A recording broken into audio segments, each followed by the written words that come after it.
کائنات کی شہادت کی تفصیل بھی قرآن کریم میں موجود ہے، جس کا بیج اس گواہی میں موجود تھا جس میں فرشتوں کی گواہی کا ذکر میں پہلے پڑھ چکا ہوں۔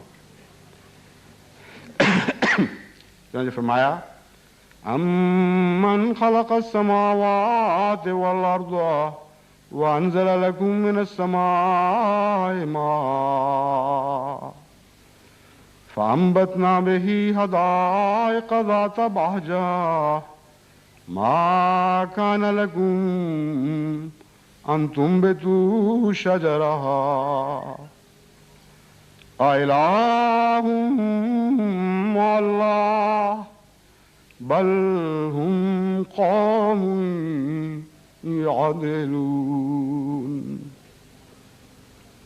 أمن جعل الأرض قرارا وجعل خلالها أنهارا وجعل لها رواسي وجعل بين البحرين حاجزا أإله مع الله بل أكثرهم لا يعلمون۔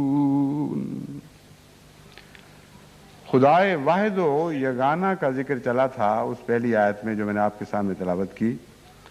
اب خدا کے واحد ہونے اور شریک کے بغیر ہونے کی جو گواہی کائنات کے ذرے ذرے پر چھاپی گئی ہے، اس کی طرف قرآن کریم اشارہ فرماتا ہے۔ کون ہے جو آسمانوں اور زمین میں تمہارے لیے آسمان سے نازل کرتا ہے، جس نے زمین و آسمان کو پیدا کیا، یعنی خلق پہلے ہے، خلق السماوات والارض، جس میں آسمانوں اور زمین کو پیدا کیا، وَأَنزَلَ لَكُم مِّنَ السَّمَاءِ مَاءً، اور وہ آسمانوں سے پانی اتارتا ہے، فَأَنبَتْنَا بِهِ حَدَائِقَ ذَاتَ بَهْجَةٍ، اور وہ پر رونق کھیتیاں اور نباتات اس پانی کے اثر کے نتیجے میں زمین سے نکالتا ہے۔ مَا كَانَ لَكُمْ أَن تُنبِتُوا شَجَرَهَا، تم میں بحیثیت انسان یہ طاقت نہیں ہے کہ مردہ زمین سے از خود رویدگی پیدا کر سکو۔ یہ ایک ایسا چیلنج ہے جو بظاہر گزشتہ زمانے 1400 سال پہلے کے زمانے کے انسان کو دیا جا رہا تھا، لیکن آج بھی اسی طرح قائم ہے۔ اتنی عظیم علمی ترقی کے باوجود از خود انسان مری ہوئی زمین سے رویدگی پیدا نہیں کر سکتا۔ فرمایا اِلٰہٌ مع اللہ، کیا خدا کے سوا کچھ اور معبود ہیں جو ایسا کر رہے ہیں؟ لیکن اگر تم قانون قدرت پر غور کرو تو تمہیں معلوم ہوگا کہ ایک ہی خالق کا ہاتھ ہر جگہ جلوہ دکھاتا ہوا نظر آتا ہے۔ کوئی دوسرے ہاتھ کا کسی قسم کا کوئی بھی ثبوت تم اس میں نہیں دیکھو گے۔ بل ہم قوم یعدلون، یہ لوگ تو بڑے بے انصاف ہیں۔ عدل کا جو لفظ عربی میں دونوں معنوں میں استعمال ہوتا ہے، ناانصافی کے لیے بھی اور انصاف کے لیے بھی، اور موقع اور محل کی مناسبت سے یہ ایک تان بن جاتا ہے ناانصافوں کے لیے۔ بل ہم قوم یعدلون، یہ خدا کا شریک بنانے والے جو خدا کے برابر ایک کسی فرضی وجود کو کھڑا کر دیتے ہیں، دیکھو ان کا کیا ہی ان کا عدل ہے۔ ظالم ہیں، انصاف سے گرے ہوئے لوگ ہیں۔ امن جعل الارض قرارا وجعل خلالها انہارا وجعل لها رواسي وجعل بین البحرین حاجزا، کون ہے جس نے زمین کو تمہارے لیے قرار بنا دیا؟ اب لفظ قرار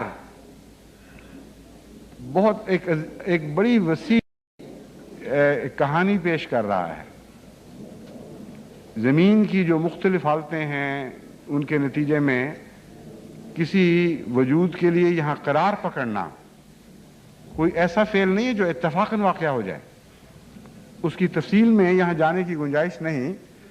جو پہلی تقریر تھی اس میں کسی حد تک میں نے اس مضمون کا ذکر کیا تھا، مگر آپ دنیا میں جتنی اور کائنات میں جتنی اور زمینیں ملتی ہیں ان کا مطالعہ کر کے دیکھیں، وہ قرار نہیں ہیں، وہاں زندگی قرار پکڑ نہیں سکتی۔ بس قرآن کریم کا یہ فرمانا کہ زمین میں قرار بخشنے کی تو قوت ہم نے عطا کر دی، ایسا متوازن بنا دیا کہ اس میں تم قرار پکڑ سکو، یہ خدا کے سوا کوئی اور معبود بھی ہے جو ایسا کرتا ہے؟ آج کے دور کے انسان نے کائنات میں جدید ترین آلوں سے جہاں تک نظر ڈالی ہے، ابھی تک اس زمین کی کوئی اور مثال ان کو نظر نہیں آ سکی جس نے قرار پیش کیا ہو۔ تو دوسرے خدا، یہ بحث تو بعد کی بات ہے کہ اسی خدا کی پیدا کردہ زمین ہے جس نے اس زمین کو قرار کا ذریعہ بنایا، یہ تو لمبی بحث بعد میں آنے والی ہے، لیکن اس مضمون کا ذکر اپنے محل پر بعد میں ہو سکتا ہے۔ سر دست میں سے گزرتا ہوں۔ قرار دینے کے لیے جن محرکات اور موجبات کی ضرورت ہے، اگر آپ ان کا مطالعہ کریں تو آپ حیران ہوں گے یہ دیکھ کر کہ سوائے اس کے کہ ڈیزائنر ایک ہو، زمین قرار کا موجب بن ہی نہیں سکتی تھی۔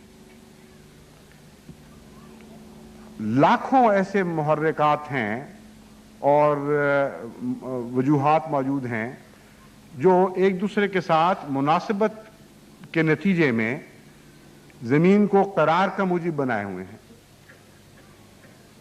اور سائنسدان جو اس موضوع پر بحث کرتے ہیں یا انہوں نے کتابیں لکھی ہیں، وہ خود اس بات سے متعجب ہیں کہ یہ سارے اتفاقات زمین میں اکٹھے ہو کیسے گئے۔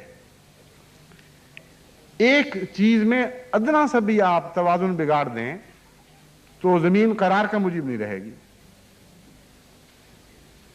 بعض عام قانون میں استثناءات کرنے پڑے ہیں خدا تعالیٰ کو، اس لیے کہ زمین قرار کا موجب بن جائے۔ مثلا جتنی چیزیں بھی ٹھنڈی ہوتی ہیں اور جم جاتی ہیں، وہ جمنے کے حالت میں سکڑ جاتی ہیں، ان کا حجم کم ہو جاتا ہے۔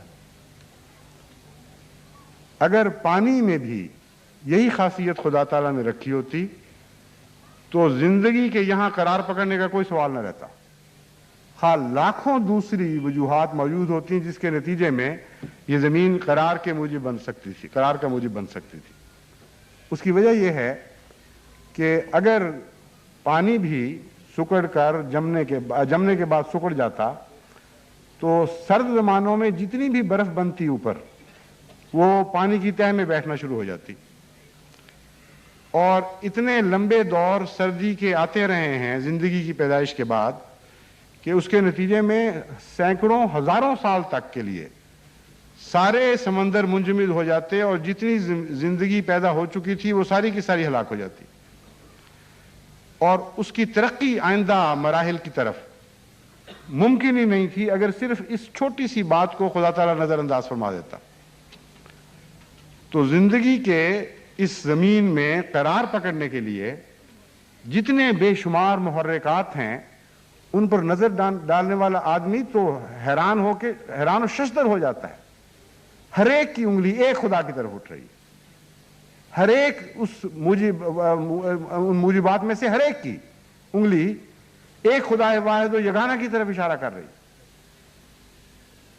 ایک ادنا سا بھی امکان، ادنا سا بھی احتمال کسی اور ڈیزائنر، کسی اور بنانے والے کے دخل کا آپ کو کہیں دکھائی نہیں دے گا۔ بس ایک ایک لفظ جو قرآن کریم نے یہاں رکھا ہے اس میں دلائل کا ایک جہان پوشیدہ ہے۔ صرف اس قرار لفظ پر اگر میں تفصیل سے بحث کروں اور کتب کا مطالعہ آپ کے سامنے پیش کروں جن میں اس بات کی بحث اٹھائی گئی ہے، تو اس کے لیے 8-10 جلسہ سالانہ کی تقریریں چاہیے کم از کم۔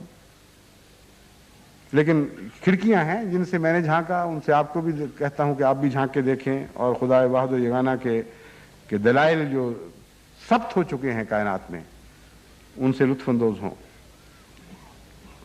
وَجَعَلَ خِلَالَهَا أَنْهَارًا، اور اس زمین کے درمیان پانی کے دریا بہا دیے۔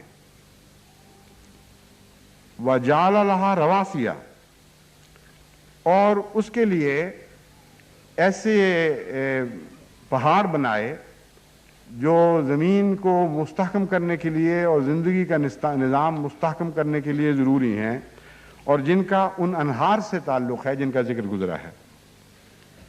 وَجَعَلَ بَيْنَ الْبَحْرَيْنِ حَاجِزًا، اور سمندروں کے درمیان، دو سمندروں کے درمیان روکیں پیدا کی۔ اَإِلَٰهٌ مَّعَ اللَّهِ، کیا خدا کے سوا کوئی اور معبود ہے جو یہ سارے کام کر رہا ہے؟ بل اکثرهم لا یعلمون، ان بیچاروں کو، اکثروں کو تو پتہ ہی نہیں کہ یہ ہے کیا کائنات، اس سے کیا نتائج مترتب ہوتے ہیں۔